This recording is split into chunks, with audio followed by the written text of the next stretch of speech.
안녕하세요. 떡상개미 인사드리겠습니다.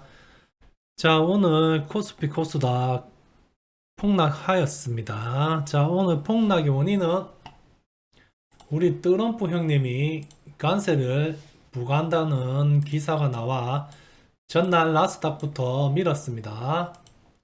자, 트럼프는 마약 유입 중단 안 되면 3월 4일에 중국에 10% 추가 관세를 하겠다고 했습니다. 지금 10% 추가 10% 관세를 부과하고 있는데 그게 다 10% 플러스를 한다는 얘기예요. 중국에서 펜타닐이 아직도 미국으로 많이 들어오고 있습니다. 멕시코를 통해서 들어오고 있지요. 자, 마약 문제가 크게 개선되지 않으면 캐나다와 멕시코에 대해 유예 중인 20%, 25% 관세를 3월 4일 날 예정대로 부과한다고 했습니다. 중국은 플러스 10%. 여기서 중국을 플러스 10%더 때린 이유는 저번 달에 미국이 10% 때렸는데 중국이 보복 관세 10%를 했습니다. 트럼프가 가만히 있을 수 없죠. 그렇기 때문에 10%를 더 때렸습니다. 자, 이 여파로 당연히 관세가 오르면 경기가 악화될 확률이 높죠. 그러하기에 주가는 내려갔습니다. 자, 물가가 올라갈 확률이 높습니다. 그러면 기준금리를 내리지 않을 확률이 높아지죠. 트럼프는 그걸 유가 하락으로 막겠다고 얘기를 한 것이고요. 자, 미국과 중국이 지금 관세 전쟁을 하고 있습니다. 근데 승자는 이미 정해져 있어요. 결국은 미국이 관세 전쟁에서 이길 수밖에 없습니다. 왜? 그건 둘의 위치가 다릅니다. 중국은 세계의 공장이죠.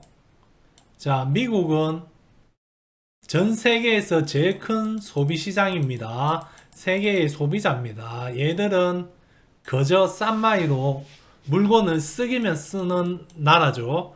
얘들은 다 죽어라 말아라 생산만 하는 거고요. 국민들이.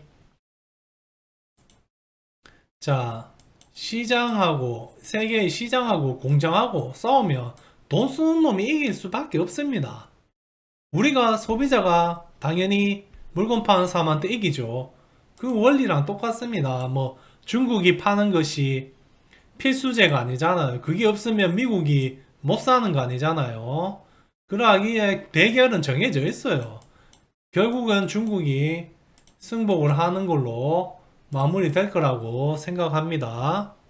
결과를 지켜보십시오. 정해진 싸움을 하는 겁니다. 진핑이도 자존심은 챙겨야 하기에 보복 관세를 한 것 뿐입니다. 결국에는 견디지 못한 지점이 옵니다. 그때 백기를 드는 거지요. 자, 중국을 시장에서 트럼프가 퇴출시키려는 움직임이에요.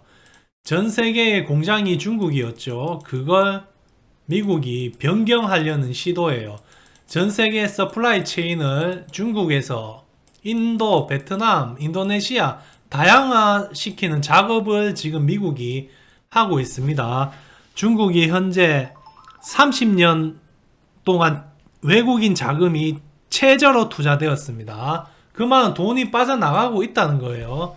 중국의 지위를 흔드는 겁니다. 서플라이 체인을 이동시켜 중국을 압박하는 모습을 보이고 있습니다. 자, 트럼프가 관세를 올리면 저희가 생활이 힘들어지겠죠. 수출하는 것도 비싸지고 뭐도 비싸지고. 근데 이 지점만 견디면 우리는 가장 큰 덕을 봅니다. 중국의 멸망은 우리의 기업 이득이 엄청나게 상승할 수 있는 기회입니다. 근데 우리나라 경제가 그걸 견딜 만한 만큼의 체력이 있는지 없는지는 그건 제가 알 수 있는 수준이 아닙니다. 그것만 견디내면 이깁니다. 모든 산업이 지금 저희가 중국하고 대결을 하고 있습니다. 중화학 부분은 지금 화학 부분은 중국한테 완전 가쁘죠. 마티 가쁘고 전기, 배터리, 자동차 모든 게 지금 중국하고 대결하고 있습니다. 디스플레이, OLED, 반도체, 중국이 다 우리를 따라오고 어떤 분야는 이기고 이걸 미국이 흔들어 준다는 거예요. 하지만 그게 우리도 같이 흔들리지만 견제만 준다면 전 세계 시장에서 중국이 지워지는 이상 우리는 시너지 효과가 상당할 거라고 봅니다. 이런 날이 올 수 있겠죠. 중국 관세를, 트럼프의 관세를 우리나라 기업들이 잘 견뎌내가지고 잘 극복해 나갔으면 좋겠습니다. 믿습니다. 자, 종목 얘기로 가보겠습니다. 자, 사면 어제 얘기했던 아이죠. 자, 어제 요 종목을 얘기했습니다. 자, 종목 잘 보시고요. 오늘 사면 한번 얘기해 볼게요. 사면은 자, 신고가 갈 종목이라고 얘기했습니다. 이거 떡상개미 내피셜이죠. 뭐 거의 맞다 생각하면 됩니다. 확정 이렇게 도장 찍어 놓으세요. 사면은 신고가 갱신 종목이구나. 그러면서 정리를 해 놓으세요. 그 메모장에. 알겠지요? 확정이니까. 자, 사면 어제 제가 그랬죠. 제발 오늘 음봉 맞고 떨어지길 기도해라. 생각나십니까? 생각 안 나시면 어제 방송 한번 보세요. 자, 저의 기도바를 하느님이 들어주셨습니다. 오늘 음봉 맞고 떨어졌지요. 자, 이 종목 음봉 맞고 떨어졌으면 이제 매수를 해줘야겠죠. 자, 한방은 요 21선 라인 타고 갈 때 요쯤에 사세요. 하수에 들어가시면 됩니다. 자, 양봉 확인하고 들어가 주시면 돼요. 도지 넣으면 일단 사지 말고 얘는 양봉 넣으면 야 단봉 요렇게 작은 거 넣으면 종가에 들어가 주세요. 자, 얘도 243 매매로 접근할 거예요. 근데 자, 2, 4까지만 사고 4는 나중에 살 거예요. 왜? 자, 이 종목은 흐름상 어떻게 되냐면 2는 하수에 들어가고 4는 제가 조금 이따 자리를 알려 드릴게요. 그리고 4는 나중에 사야 돼요. 이 4까지 우리가 매수를 하고 무너졌다 하면 기간 조정이 들어가요. 뭐 6개월에서 1년 이상 소요될 수가 있어요. 그걸 견디내고 그 후에 4를 사는 자리를 얘기할 거예요. 자, 어제도 살짝 얘기했지만 자, 요렇게 내려와 가지고 빠르게 올라간다 했죠. 그만큼의 물량을 매집했다고 어제 얘기를 했습니다. 근데 얘가 이렇게 무너뜨렸다. 그러면 얘들이 입장에서는 어떠냐면 매집은 어느 정도 했지만 단가를 낮추기 위해서 옆으로 끌고 갈 수가 있습니다. 끌고 가면서 본인들의 단가와 매수 수량을 좀 더 확보하는 거죠. 그 기간이 자 6에서 1년 이상 6개월에서 1년 소요한다고 봅니다. 자, 그 근거는 요 내려왔는 기간을 생각해서 얘기하는 겁니다. 자, 그러니까 자, 2, 4 사고 바로 가면 땡큐고 그러면 신고가까지 홀딩 전략으로 가겠죠. 중간에 뭐 50% 정도 익절하고 나머지 물량을 들고 홀딩을 하든가 그거는 여러분의 욕심의 크기, 마음의 크기에 따라 조절하시면 되는 부분이고요.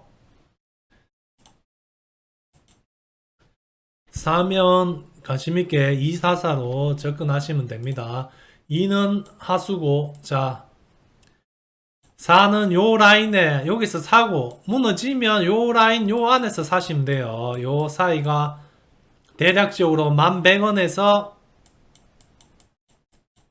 11,800원입니다. 요 사이에서 4를 매수하시면 돼요. 2는 하수에 양봉 확인하고 들어가셔야 돼요. 요거는 도지 말고 양봉, 단봉을 확인하고 들어가라 했습니다. 그러면 바로 올라가는 신호일 확률이 높아요. 신호일 확률인데 신호일 확률이 높은데도 안 간다는 말은 요 지점까지 밀겠다는 반증인 거고요. 사면 한번 보시고 하수 접근하세요. 자, 다음 종목은 M83. 오늘 어떤 분이 M83 댓글로 적어 놨던데 잠깐만요. 떡상님 M83 수익 중인데 대응 전략 부탁드립니다. 기억님이죠. 자, 이분이 샀으면 2를 샀겠죠. 2를 샀는데 뭐 대응 전략이 어디 있겠어요. 그냥 올라갈 때까지 기다리는 거죠. 지금 뭐 몇 프로 먹지도 않았는데 이렇군 저렇군 할 게 없습니다. 한 몇십 프로 올라가면 그때 뭐 2를 샀더라도 수익을 좀 챙길 수 있겠죠. 지금은 홀딩 전략으로 가면서 좀 더 오르길 기다려야 합니다. 자, 오늘 원래 얘 같은 경우에 지수만 빠졌어도 엄청나게 갈 수 있었겠죠. 근데 지수의 여파로 요 정도로 마감되었습니다. 홀딩 전략으로 기다리면 됩니다. 기다려 보세요. 자, APR 마지막으로 한번 볼게요. 자, APR 어제 영상에서도 제가 설명을 해드렸죠. 자, 이 종목은 자, 하프존 매매로 가보자고 했습니다. 오늘 윗꼬리 달고 양봉 나오고 거래량 좀 줄었습니다. 내일도 이런 형태의 캔들이 보이면 들어갈 볼만하죠. 자, 손절 라인 잡고 들어간다 했습니다. 요까지 빠질 수 있으니까 요 라인을 내일 잡은 사람은 예를 들어 잡은 사람은 요 라인에서 이걸 이탈하면 손절이라 했습니다. 자, 돈이 많은 사람은 밑에서 한번 더 잡고 기다린다고 했어요. 요 무너지면 요 부분까지 내려올 확률이 상당히 높으니까 시간적 자금적 여유가 없는 사람은 이탈 손절이라고 했습니다.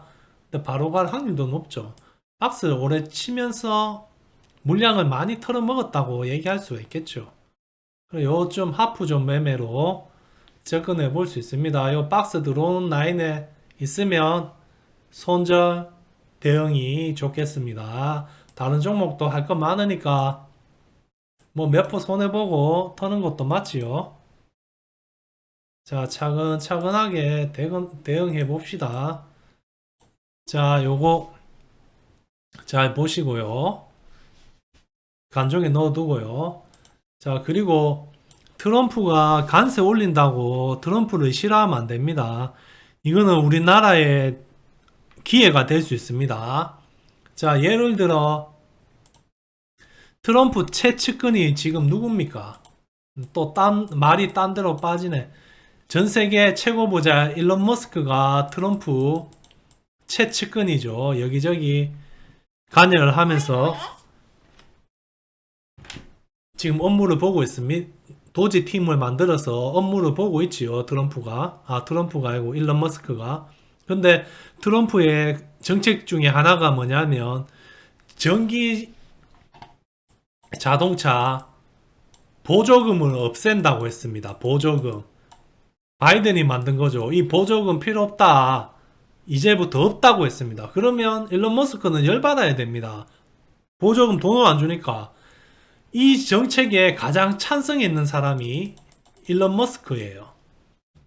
왜 찬성했냐 하면 보조금으로 연명하는 거지 같은 전기 자동차 회사들이 많은데 보조금을 끊으면 이번 참에 잡다들 다 정리되고 진정한 전기 자동차 회사만 살아남는다. 그 덕을 내가 가장 많이 볼 수 있다고 얘기했습니다. 우리도 그런 상황으로 만들 수가 있습니다. 관세를 많이 때려가 중국을 잡아준다면 중국이 넘어가면 그 효과를 가장 많이 볼 것은 미국이죠. 그 다음 한국이라고 생각합니다. 이걸 미국이 해주겠다는 거예요. 우리만 견딜 수 있다면 엄청난 이득을 볼 수 있습니다. 추후에 부가적인 효과가 엄청날 거라 생각합니다. 그걸 우리 모두 잘 견뎌 봅시다. 트럼프 욕하지 마시고 일단은 밀어줘야 됩니다. 감사합니다.